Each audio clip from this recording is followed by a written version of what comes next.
Guys, how you going? I'm back. I'm still here.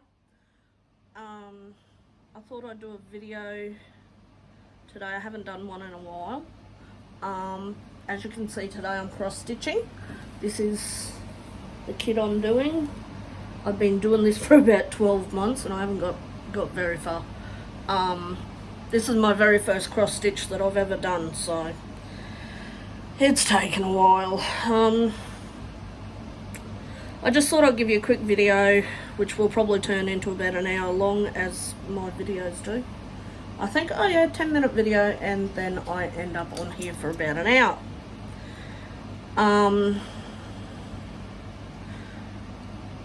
Just wanted to give you updates on what's been going on and why I haven't been on and why you haven't seen videos, and oops, I just bumped just. I know that I've got a few new subscribers. Hello to you lovely people. Hello to all my regulars. Sorry I haven't been posting, but we had a bit of a rough year last year, and this year isn't getting much better, unfortunately. Oh, my life. So, quick update with Dad. We lost Dad last year. And I don't mean I took him shopping and I couldn't find him.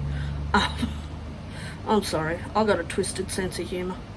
Dad passed away in October last year. Late September, October. Because of his bowel cancer. He unfortunately lost his fight with that. So that was a bit of a rough time, and before that things were sort of up and down, so I didn't really have the mentality to record, I guess. Sorry, I'm just trying to separate a thread here. So yeah, so that wasn't very good news. I think a lot of people last year were dealing with losses. I know I'm not the only one that had a bad year last year. I know a lot of people have lost loved ones, mainly due to COVID. Well, not mainly due to COVID, but I mean COVID was a contributing factor. And I know other people have lost loved ones through cancer and all sorts of things.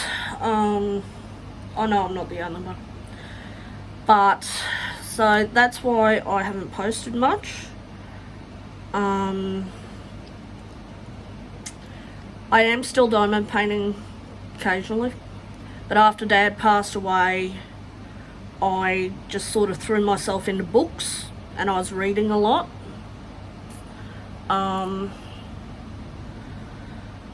So, you know, I really didn't want to deal with the outside world, I guess.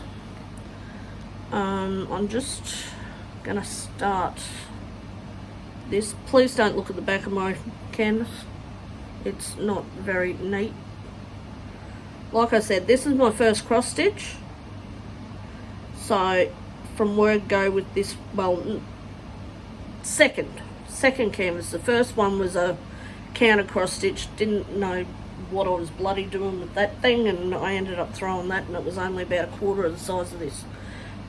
Yes, I have a video of it somewhere. If you want to laugh, go check that out. That's not where I want to start.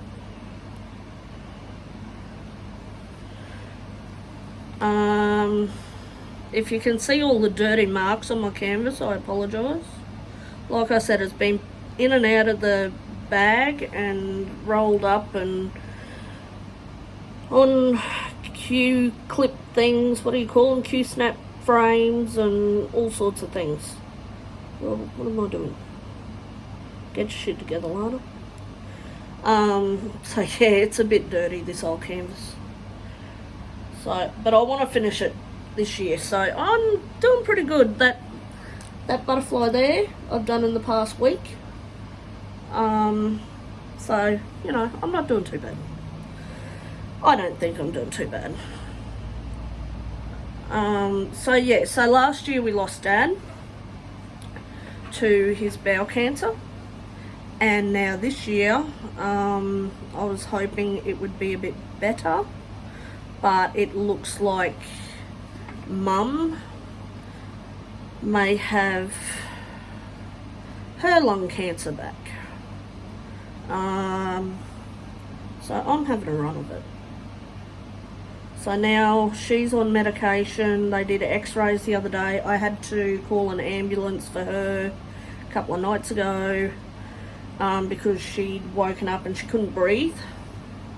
And my mother is a very stubborn woman, and it was the night before I called the ambulance that she said she had gotten up in the middle of the night about 2 o'clock in the morning, and she said she couldn't breathe. Now, she tells me this the next morning, and I'm like, why don't you ring me? I'm like, right across the road. I literally live right across the road. And she's like, oh, I didn't want to bother you. I'm like, okay, then die. No, I didn't say that. But I'm like, well, what's the point of not wanting to bother me when you need help? This is why I'm here. I said, you are not a bother. If you need help, call me. This is why I'm here. And I had the same drama with Dad. They're very old school. They don't want to bother anyone. They're very independent. Dad's not independent anymore. Well, I guess he is. Wherever he is.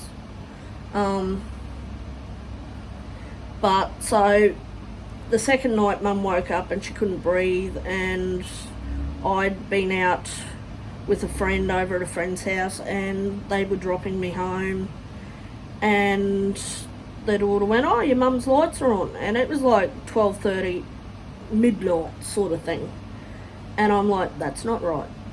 I'm like, that's not good. And so I went over, and Mum had heard us pull up, and she was standing in the doorway, and I'm like, are you right? And she was shaking her head and couldn't really talk because she couldn't breathe. And when I say she couldn't breathe, I mean she could get shallow breaths. And I'm like, righto. I said, I'm coming now. And my friend's like, do you want us to come in? Are you right? And I'm like, yep, we'll be fine. I said, I'll call an ambulance and, what have you. And I raced inside to Mum. I went, right, I'm calling an ambulance. And Mum's like, no. I'm like, Mum, you can't breathe. I said, there's nothing I can do for you. I said, we need an ambulance. She's like, no, I'll be fine.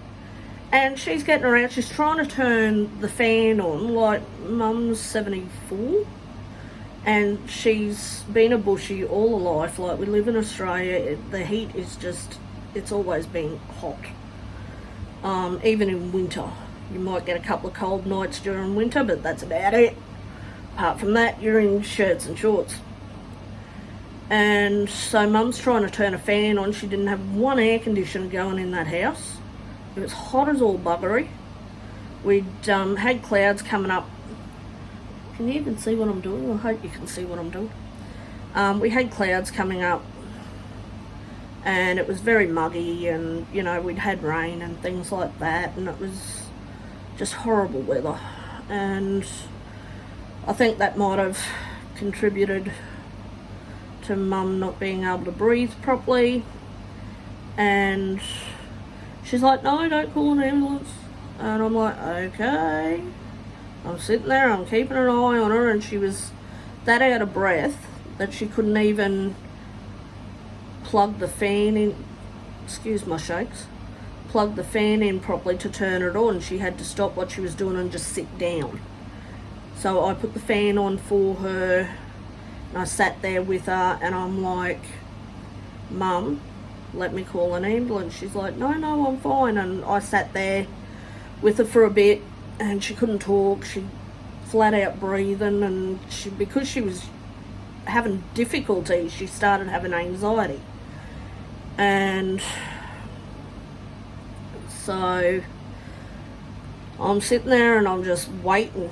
I thought she changes colour, and I'm ringing an ambulance, and I'm sort of watching her. and all of a sudden she just goes, call an ambulance, and she couldn't talk really.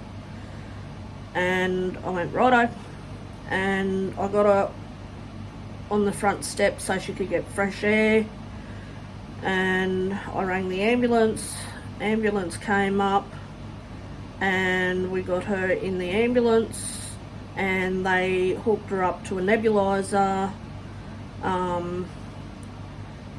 She's like, I'm gonna die. I said, you're not gonna die. You would have been a lot better if you had let me call them in the first place. But anyway.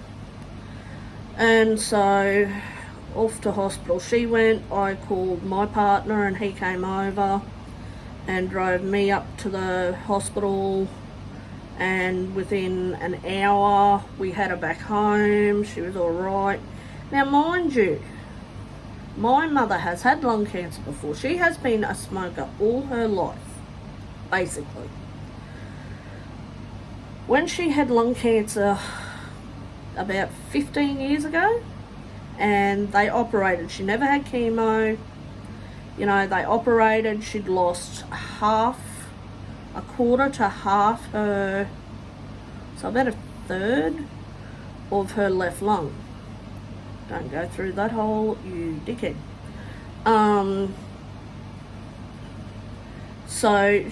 Ever since then, she's had difficulty breathing. Now, she's always been a smoker.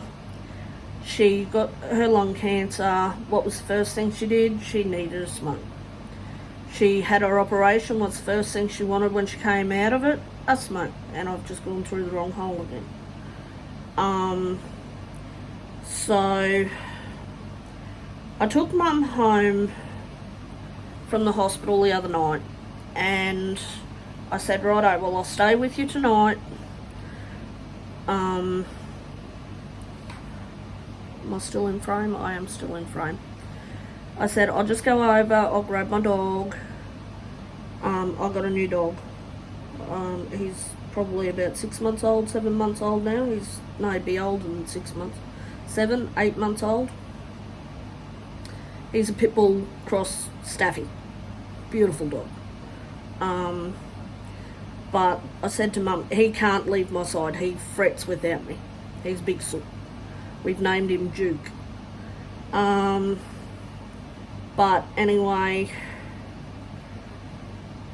I went over and I got him and I took my tablets that I take for my depression, went back over to Mum's, and I walked in, and where did I find her?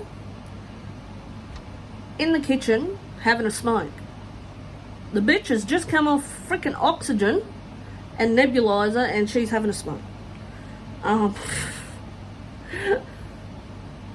Talk about frustrating. It's like smoke or breathe, you can't do both. So anyway, I thought I won't lecture her right now. She was still shaken up and, still calming down, and I thought, right, I'll just let her have that. And so I got her ready for bed and made sure she was okay, and made sure she knew to sing out if she needed me, or knock on the bedroom door where I was, because I was in my old bedroom from when I lived there years ago. And so that was all fine. She was fine for the rest of the night. She hasn't had another attack since. We went to the doctor, and the doctor said to her about coughs and all that. And I said, yeah, she's got a cough, but she's a smoker. It's a smoker's cough. And he went, oh, no good. He said, stop smoking. And I said, do you hear that? Because the doctor we seen was an African doctor, and he had a very thick accent, so he was a bit hard to understand. But that's all right. And so I said to Mum, I said, do you hear that? I said, you got to quit smoking. The doctor just said smoking's, it's going to make things worse for you. It's not going to help. And Mum's like, yep, okay. She said, I know, I've got to stop. I'll stop. And I'm like, good, maybe she gets the message. Because she's been smoking ever since she had lung cancer. She has never quit. And I don't mean a couple of smokes a day. I mean this woman is 74 years old and she buys a pack of 30 to pack of 40 a day. A day. I mean, and over in Australia here, smokes are like, for a pack of 40, they're like $50 something. So you add that up over the, and then she complains she's like running out of money. Like, she's got savings and that from when she used to work and all that. But, yeah. And she's complaining that she's got no, but she won't quit smoking. Anyway, we come out of the doctor's and I say to Mum, I said, righto, where do you need to go? And by the time we got back to the car, she was a bit out of breath again, and he'd give us scripts to put into the chemist for steroids, not anti-inflammatories, antibiotics. He'd give her a script for a Ventolin, and a stronger sort of Ventolin. It's called Seretide, if anybody has ever heard of it, if they have asthma, which she reckons is helping, but she hasn't had another attack, so I'm hoping it's helping her. And he wanted an x-ray, a chest x-ray done, which we've done. And with that chest x-ray, I'm expecting them to say that the cancer's back. But anyway, when we came out of the doctor's, I said to Mum, I said, righto, we've got to go grocery shopping. What do you need? Because she's by herself now. She doesn't buy much every day. I said, I'll just race into the shop and get it for you. You can wait in the car in the air conditioner. And she said, oh, I don't need much. She said, just the dog food for my little dog. Because, well, my little dog, I had to leave her at home when I left home because she fretted. And I said to Mum, I said, yep, righto. I said, do you need food? She went, no. She said, and get me a pack of smokes. Well, excuse my language, but fuck me, didn't I hit the roof? I just seen red. I went, no, not happening. Mum's like, well, I'll just come up later by myself and get them. And I'm like, Mum. And she went, what? And I went, don't what me. I said, this is what I call tough love. And I used to do it with Dad a lot when he was battling his cancer, because Dad would worry he was a bother. And he was never a bother. You know, I was happy to be able to help. And I said to Mum, I said, you're not getting smokes, I'm not letting you. And she said, oh, just a pack of 20. And I'm like, Mum. And we ended up arguing in the car. She said, well, I'll just come up and get them myself later on. And I said, well, I'll get you a pack of 20, but I'm taking half of them. I said, you can have the rest tomorrow. Because I don't smoke. I don't. Yuck. Each to their own. If you're a smoker, you know, like I said, each to their... Bloody hell. Each to their own. But me personally couldn't think of anything worse. But that's just me.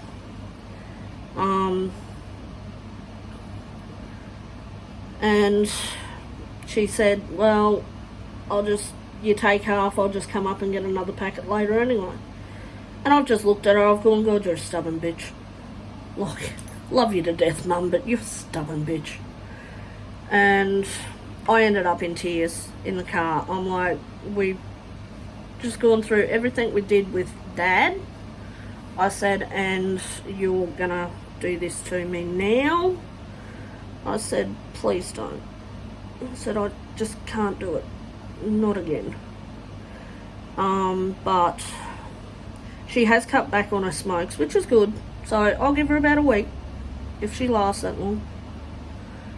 Because I'm expecting the cancer, if she's having this much difficulty breathing, if the cancer has come back, then it's going to be too far gone for treatment, and that's what I'm expecting.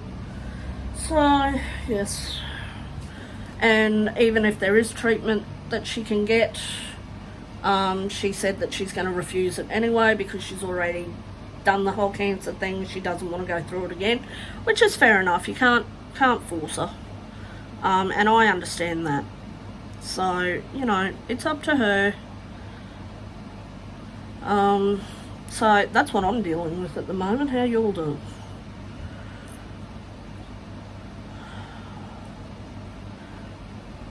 So yes, that's frustrating as hell.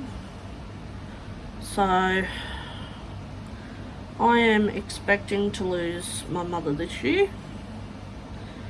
Unfortunately, I might sound okay with it, but I'm really not.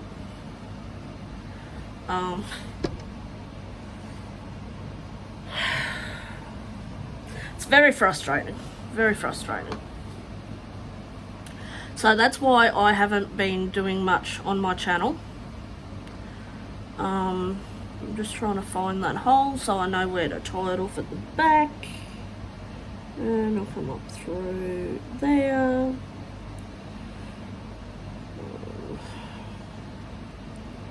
Ow.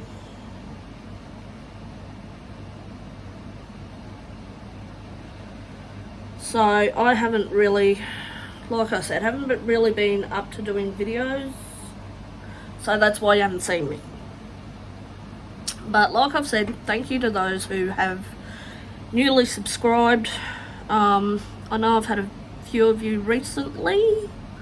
But I haven't had any more unboxings. Except for books. Like I said, as soon as we lost Dad, I just sort of threw myself into reading because I love reading, always have sort of loved reading. And so I got Dad into reading as well.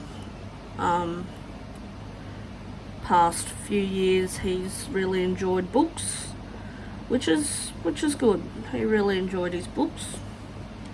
So I had the family out for Dad's funeral, including the family I don't talk to, which was really interesting because everybody wanted me to talk to them, and I just went, nope, not doing it.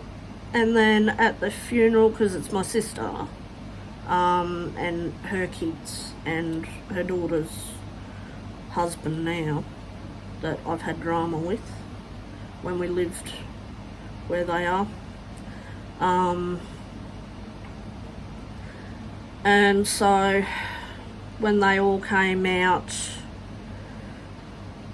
I didn't want to go near Mum's while they were there.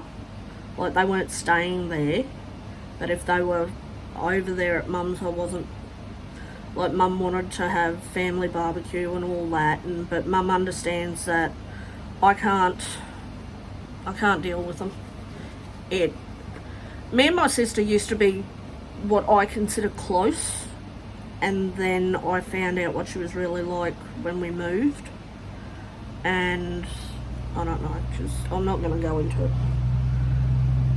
And anyway, bad things happened, and found out what they were all really like. The only one that I talk to is her husband. He's never done anything to me. And he's stayed out of it all. So, you know, I don't go out of my way to talk to him or anything, but at the funeral I went up and give him a hug and everything, and that was alright. But at Dad's funeral, we got out of the car and my sister looked at me and she came over and she went, "Can I have a hug?" And I just went, "Yep." And she hugged me. I barely touched her. And I know there's people out there going, "That's sad, you know, situation like that, you really should make amends." And no, it's drama in my life that I don't need. I can't deal with it. I'm sure there's people out there going, yep, I know exactly what you mean. You know, there's just people that sometimes you just really do need to cut out of your life. And my life's been better for it, I think. But, you know, at Dad's funeral, like I said, she wanted a hug, and yep. And she cried on my shoulder, and I basically just went, you're right. And that was it, 2-second hug, all over and done with, and I walked away from her. She tried to talk to me a couple of times at the funeral, and I just one word answer, because I didn't want her thinking that because Dad had passed away, all was good between me and them, because just not doing it. So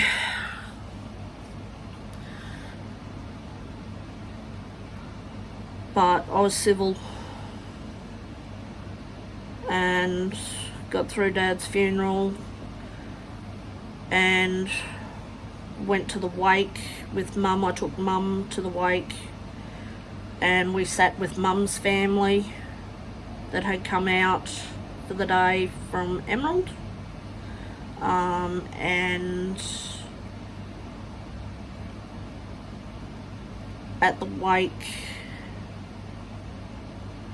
I think my sister walked over once and spoke to Mum. She didn't speak to me, which was fine. That doesn't bother me. She knew, which is good. And I think my brothers, I don't even think my brothers went near Mum, to be honest. One of them might have. I can't remember now. But anyway. So yeah. But the wake was just a quiet little thing at one of the local club things that we have here in town. So that was only a couple of hours. It was nice and short. A few nibblies, a few drinks. So yeah, so that's all done and dusted now. What else has happened? Not much else has happened. Like I said, I got me pup. And I have been looking for a pit bull pup for a while. They are not illegal in Australia. I know they're definitely not illegal in Queensland. Not too sure about Australia, but they're definitely not illegal in Queensland. But I had been holding out. I've been looking for a pitty for a while, and I'd come across a couple of puppies that were just absolutely beautiful, but just no real connection to them, sort of thing. You know, when you see an animal and you're just like, yep, I've got to have it. That's kind of how I am. And so when I sort of seen the first couple puppies, I'm like, well, one lady actually got in touch with me and she said, oh, do you want puppies? I've got, you know, these puppies, they're Staffy Cross Pit Bull, you know, and she said, come have a look at them. And I sort of went and had a look. I've just mucked that up. Let's try that again. So I went and had a look, and they were only young, and she had a couple of males available at the time because I wanted a male. And I sort of looked at them, and the parents were beautiful dogs. Oh, look. But, like, the father of the puppies, she had both the mother and the father, and I've just messed that up again. Just get in there. Just do it. Just behave yourself. Just do it. Now.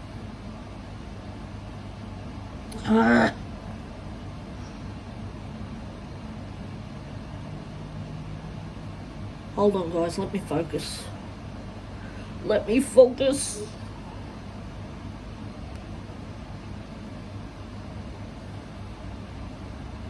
There we go.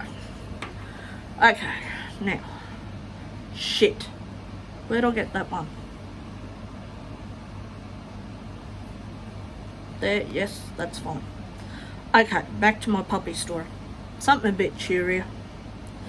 So yeah, the first couple of puppies I looked at, and people had other dogs and puppies available over the past 12 months. And I'm like, nope, not what I'm looking for. And I turned down a lot of puppies. And then a lady I used to work with had put on her Facebook page that her dog had pups, and I seen when she first got her female dog, her bitch, and from day one when she got her dog, I'm like, oh, it's beautiful. So when she said that she had pups, I'm like, oh my god, I've got to look at these pups. And she had one male available, and I've just looked at him, I'm like, that's my dog. She's like, they're $800 each, and I'm like, freak. Because we didn't have the money. We did not have the money. But I had to have this dog. And I was going to pay her off. And she's like, yeah, that's fine, you know.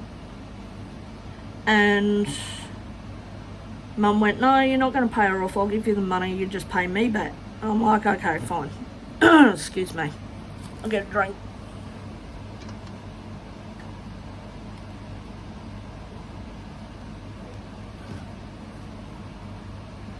So anyway, we went and looked at this pup. And he's just beautiful. And I'm like, yep, that's my pup. So we got him and we named him Duke. D-U-K-E. And he's just the best. He is the absolute best. He's actually, because I'm on the veranda of the house that we're in, because the dogs aren't allowed in the house, because the house when we moved in had been renovated, but the veranda hadn't been touched. And so he's on the veranda now with me.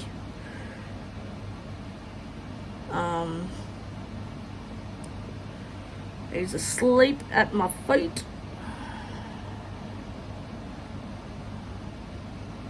And he won't let me out of his sight.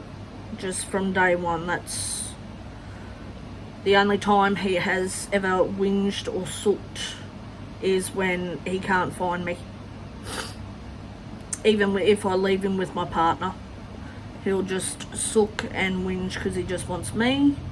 Don't get me wrong, he loves my partner too, mainly when he's got food, but so we've had a few laughs with this dog.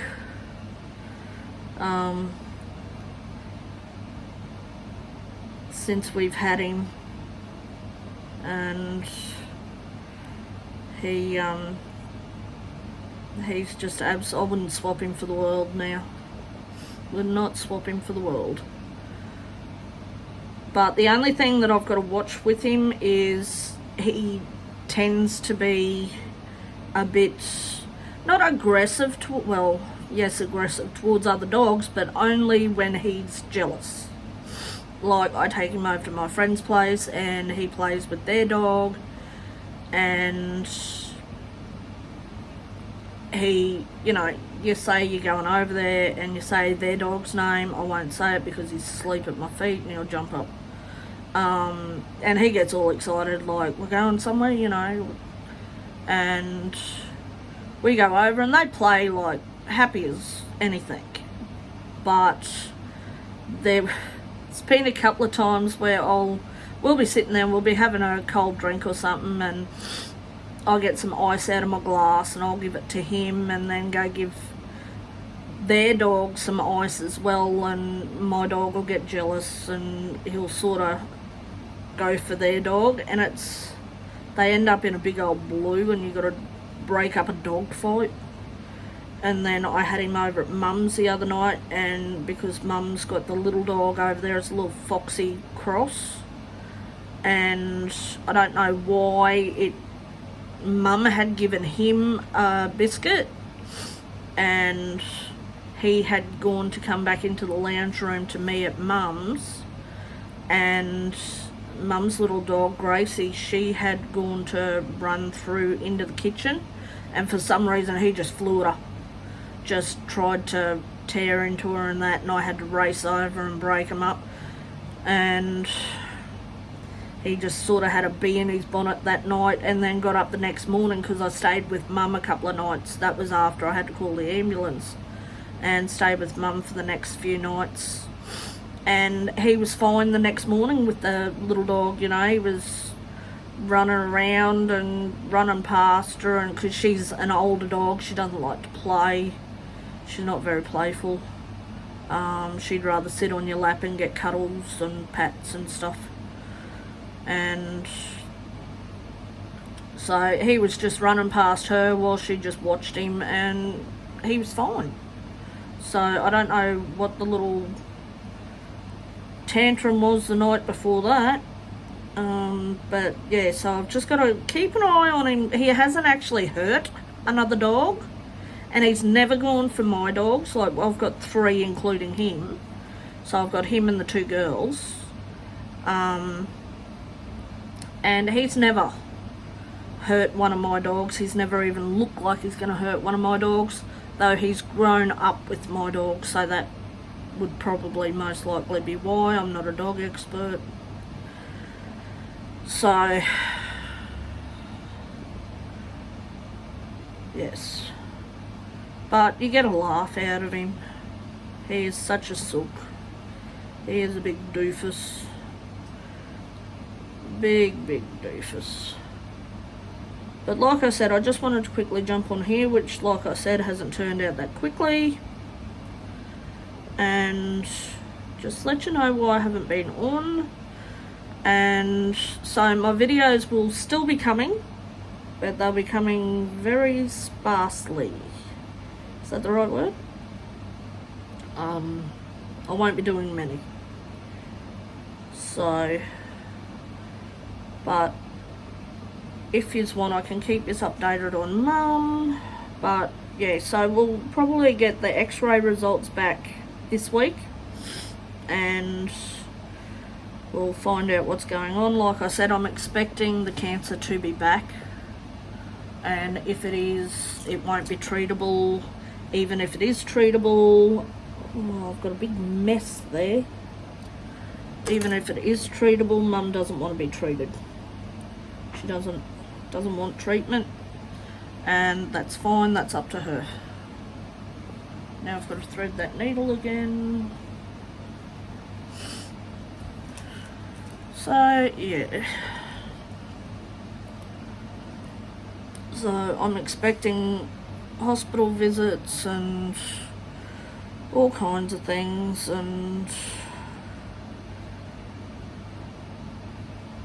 but one good thing I am very grateful for was when Dad passed away, he didn't suffer, and I was with him when it happened. I was actually sitting, it was kind of fluky because he was in the hospital, and I had actually been there all day, and I was going to stay that night because he was going downhill. He wasn't responsive, and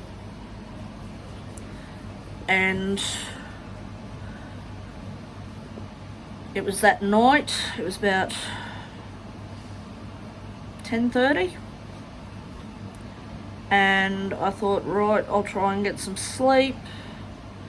And I just had something to eat, and I'd been sitting with him the whole time, just talking away to him. Like I said, he wasn't responsive, but every now and then you'd sort of catch, and I don't know whether it means anything, the nurses told us it did, but every now and then you'd catch a bit of a twitch of an eyebrow, or, you know, a twitch of the mouth or something like that, and the nurses always were saying that, you know, that means that yes, they can hear you, they can understand you, So, you know, I made sure I kept talking to him, and I was there in the end. And I had actually sat down beside him and I went, righto Dad, I said, I'm just gonna try and get like an hour's sleep, I said, and I'll be in the chair. I said, I'm not leaving. What am I doing? And so, is it bad I can't thread the needle threader through the needle? Isn't that why the needle threader's there, to make it easier? I can't even do that. And so, yeah, and I'd said to Dad, you know, I'm just going to go for a bit of a sleep. I'm right here. I haven't left. And so I got up, I turned the lights out, except for the one near his bed, because if he could hear and that, I didn't want him in the dark, sort of, I don't know. But anyway, I was doing that. Duke, lie down. Lie down. And I'd turn the lights off and I'd walk back over, and I thought, oh, I'll just sit with Dad for another couple of minutes. And so I sat back down and I had my hand on his shoulder and I was just talking to him, and I noticed his breath was getting very shallow, and I thought, oh, is this it? And I'm like, should I ring people? Should I? And by the time I even thought that, Dad had taken his last breath. So it was lucky, because if I had have just turned the lights off and went and laid down or sat in a chair to sleep, I would have missed it. I would have missed his last breaths. So I am very grateful that I did actually go back over and sit down, and I was with him for his last breaths. And so just sat there, and if anybody has ever been through it, with a loved one or with anyone actually when they take their last breaths, just to sit there with them after that, it's very calming, very surreal, and it made me, I think, feel more at peace with what was happening, that I just sat there and just, even after I knew he'd gone, I just sat there and talked to him. Because I'm not religious or anything, but, and like, if you are, that's fine. But I'm personally not religious. I don't believe in the whole God and Bible thing. But I do believe that there is something else after we die. I just don't know what. And I do believe that when you pass, your spirit is there. So, you know, I sat there and I still talked to him, and, you know, because I don't know what happens, but it was just so peaceful. You know, he didn't struggle, he just took one breath and there was a big pause, and then took another one, and then there was nothing. And that was it.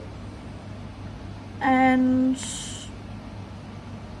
yeah, just to sit there was just so peaceful.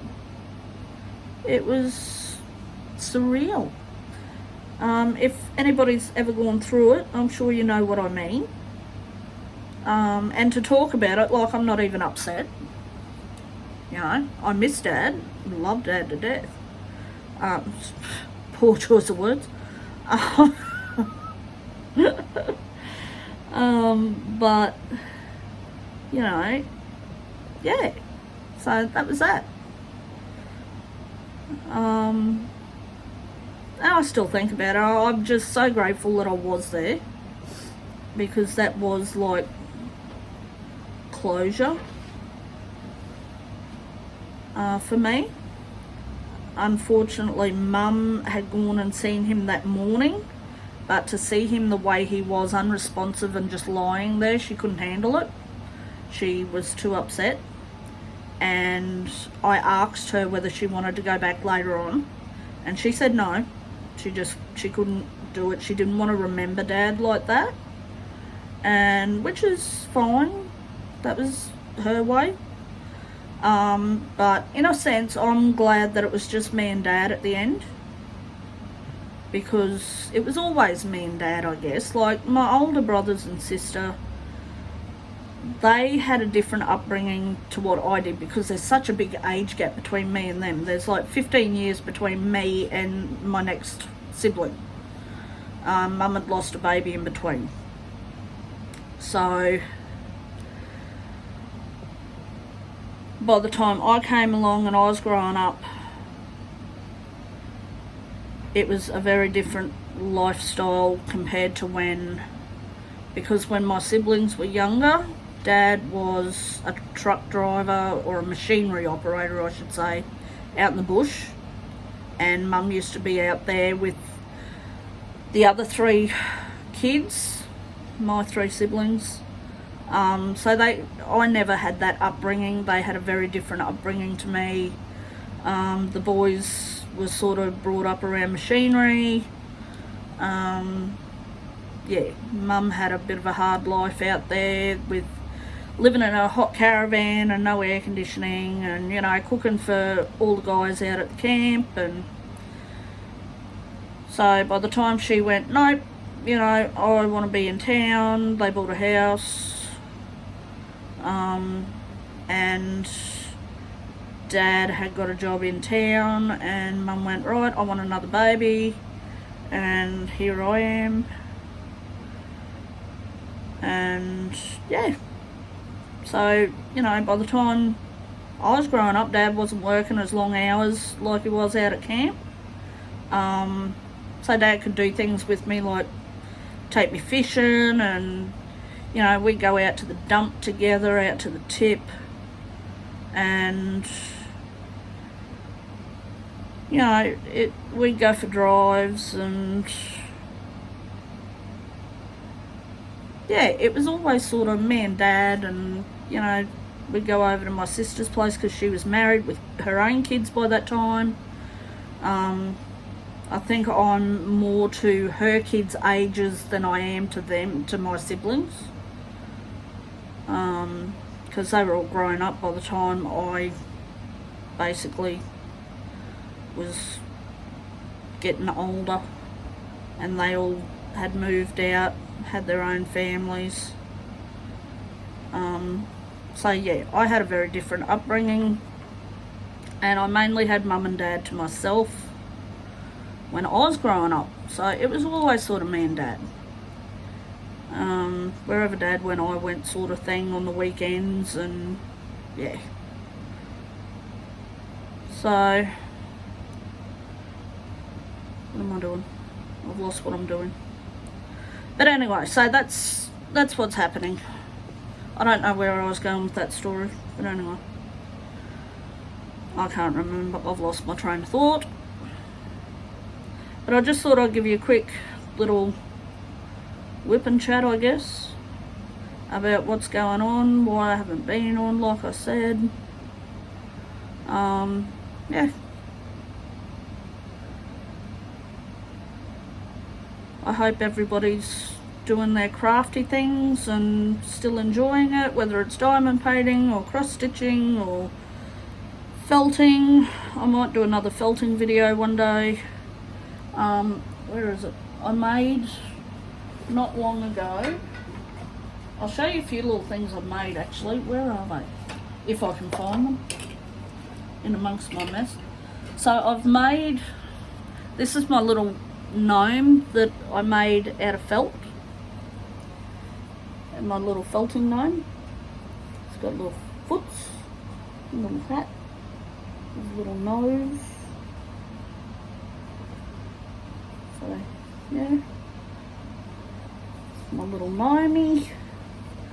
He's made out of felt, and I've got these ones I'm painting And these are made out of clay. So I'm trying to get the camera. So, but I think they're cute. I did a little girl one. If you can see her. She's got a little hat on. I've got this one.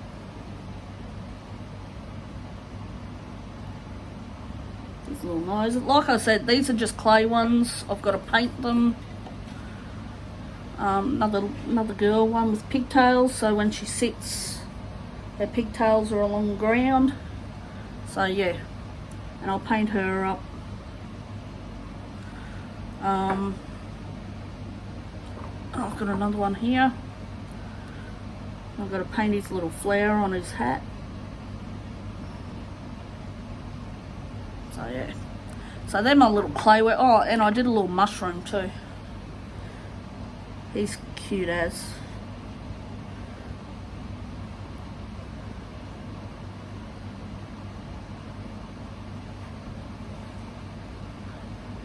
So yeah, so that's that. So I might leave that video at that. Actually, Duke, if I can. Duke, here, come here. Here. Duke, here. So, where are we? So that's Duke. So hello. Say hello. So that is my Duke. That's my boy.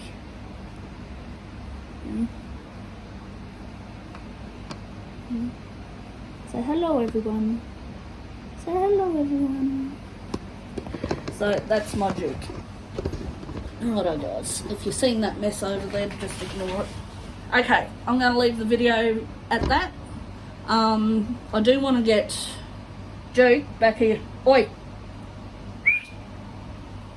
Sorry. Good boy. Sit.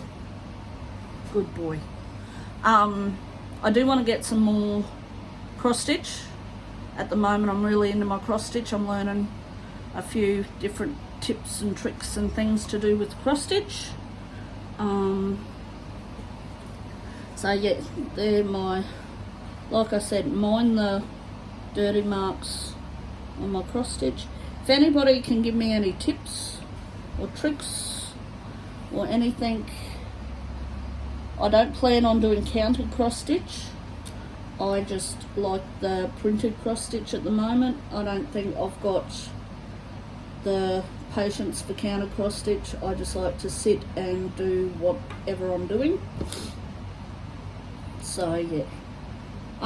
Okay guys, that's going to be it for me, and hopefully I'll have another video up soon. So, but I am back. It's taken me a while, but I am back. I haven't disappeared off the face of the earth yet. So yeah. Righto guys, that's me. Peace out. Righto. Thanks guys. Bye.